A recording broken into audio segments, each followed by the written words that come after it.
And we murdered people. We did it every day. And your generation doesn't know that. You don't know that.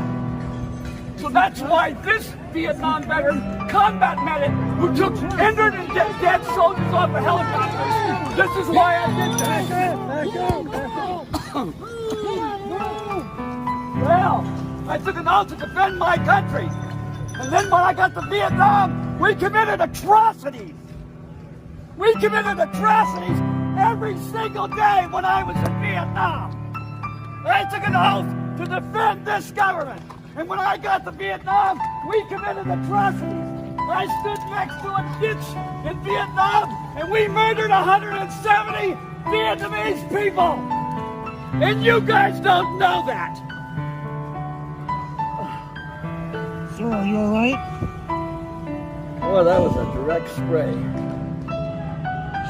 Woo! Sir, what is your name?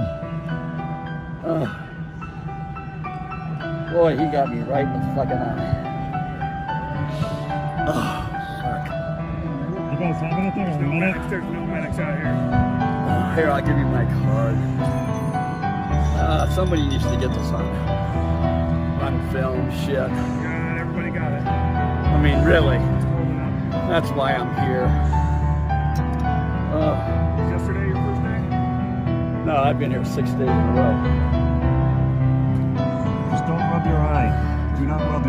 Here, you want to walk back this way? There's water in the tent over here.